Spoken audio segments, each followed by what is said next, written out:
যার কারণে আমরা এসে বললাম সেই পাকিস্তানি হালিম খাওয়ার জন্য। আর উনি হালিমটা বাটিতে দিতেছে ভাই, মানে এত জোস লাগতেছে, এটা তুমি সামনাসামনি না দেখলে বুঝতেই পারবা না। পুরো মাংসগুলো হচ্ছে পুরো হালিমের ডালের সাথে পুরো মিক্স হয়ে গেছে গা, মানে মনে হইতেছে যে পুরোটাই মাংস, হালিমের কোনো ডালই নেই এরকম।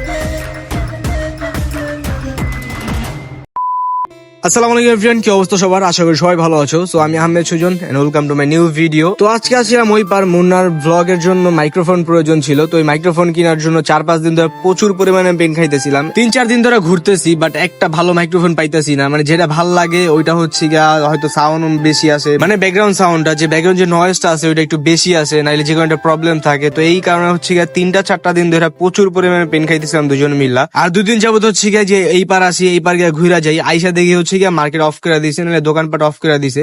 মানে মুন্না আসে লেট কইরা, তো যার কারণে হচ্ছে গিয়া আইসা একদিনও টাইম মতো খোলা পাই না দোকানপাট। যেমন আজকেও আসছিলাম, আজকেও সেম কাহিনী, আজকে আইসা দেখি ডাইরেক্ট মার্কেটই অফ করে দিছে, যার কারণে আবারও দুজন মিলে আবার ঘুরা যেতেছি। তো এই দিয়ে মুন্না বলতেছে চলো ভাই কি আর করুম, ঘুরা মুরা চলে যাই। তো আমি বললাম যে একটা কাজ করে চলো আমরা একটা জায়গায় যাই, সেটা হচ্ছে লালবাগ। ওইখানে হচ্ছে গিয়া অনেক বেস্ট একটা হালিম বিক্রি করে, সেটার নাম হচ্ছে পাকিস্তানি হালিম।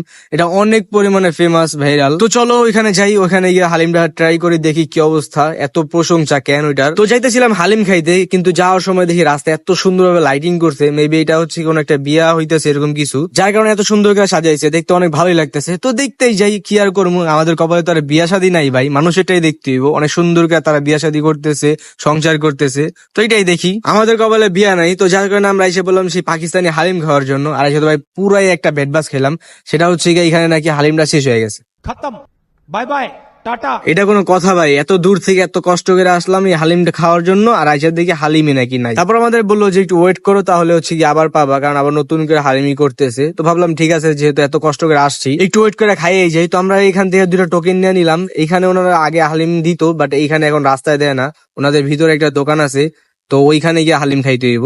তো এখন আমরা টোকেনটা নিয়ে চলে যাই, তারপর ভিতরে গিয়ে দেখি কেমনে কি অবস্থা, তাদের হালিমটা আসলে কিরকম। এটা নাকি অনেক ফেমাস, মানে অনেক নাম ডাক শুনছি এই হালিমটার, পাকিস্তানি হালিম। পাকিস্তান না হলেও কি হয়েছে, আমাদের বাংলাদেশেও পাকিস্তানি হালিম পাওয়া যায়। তো আমি সচরাচর হালিম খাওয়া পড়ে না আমার, আমি এমনি তো হালিম খাই না, কিন্তু আজকে ওনাদের হালিমটা ট্রাই করব কেমন লাগে দেখি। তো আমি ভিডিও করতেছিলাম, তো ওনাদের কাছে পারমিশন ছিলাম যে ভিডিও করা যাবে নাকি। তো ওনারা বললো যে সুন্দরভাবে করো, তুমি রিল্যাক্সে করো। তারপর কি সুন্দর ভিতরে দাঁড়াতে বললো, ভিতরে দাঁড়ায় উনি হালিমটা সুন্দরভাবে করতেছে, নাড়াচাড়া করতেছে, আমার দেখাইতেছে, আর আমি এখান থেকে ভিডিও করতেছি। মানে কি ভাই, ইস পাওয়ারই অন্যরকম।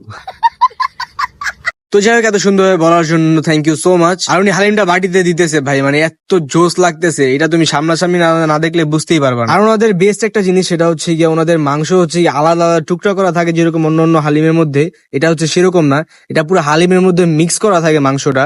এটাই ভাই জোস একটা জিনিস, মানে হালিমের ডালের মধ্যে হচ্ছে গিয়ে পুরো মিক্স হয়ে যায় মাংসগুলা, এরকম ভাবে সুন্দর মতো করে ওনারা, মানে মনেই হয় না যে এটা একটা হালিম। তো যাই হোক, এখন বসি একটু খাই, দেখি কি অবস্থা। এটা দেখতে যতটা জোস, খাইতে কি আসলে জোস নাকি, এটা হচ্ছে বড় বিষয়। আর ওনাদের দোকানের লোকেশনটা হচ্ছে যারা যারা চিনো তারা তো চিনোই, যারা যারা না চিনো তাদের জন্য বলতেছি। তাদের দোকানটা হচ্ছে লালবাগ। লালবাগ একটা মসজিদ আছে, মসজিদটার নামটা কি জন্য আমার ঠিক মতো মনে নাই, বাট লালবাগ আইসা যে কেউ বললেই হবে যে পাকিস্তানি হালিম কোথায় বিক্রি করে, তাহলেও তারা ওনার দেখাই দিব। আর এই যে দেখো হালিমটা, মানে কি জোস, মানে পুরো মাংসগুলো হচ্ছে পুরো হালিমের ডালের সাথে পুরো মিক্স হয়ে গেছে গা, মানে মনে হইতেছে যে পুরোটাই মাংস, হালিমের কোনো ডালই নেই এরকম লাগতেছে। তারপর খাওয়ার পরে বুঝলাম যে আসলেই ওনাদের হালিমটা বেস্ট। মানে আমি তো সচরাচর হালিম খাই না, বাট আমার কাছে মনে হইতেছে যে মোটামুটি ঠিক আছে, এতটাও বেশি ভালো না আর এতটাও খারাপও না, মানে হচ্ছে বলে যায় হচ্ছে গিয়া 10/8 এরকম। তারপর তোমরা যারা যারা খাও বা হচ্ছে খাবা, তাদের কাছে কিরকম লাগবে এটা তোমাদের ব্যক্তিগত বিষয়, সবার কাছে তো আর সব জিনিস সেম লাগে না। আর একদম মুন্না বলতেছে ভাই একদম ভালো না ভাই, একদম পুরো বাজে, একটু ভালো লাগতেছে না, কিন্তু বলতে বলতে পুরোটা খালি বানিয়ে লাইছে।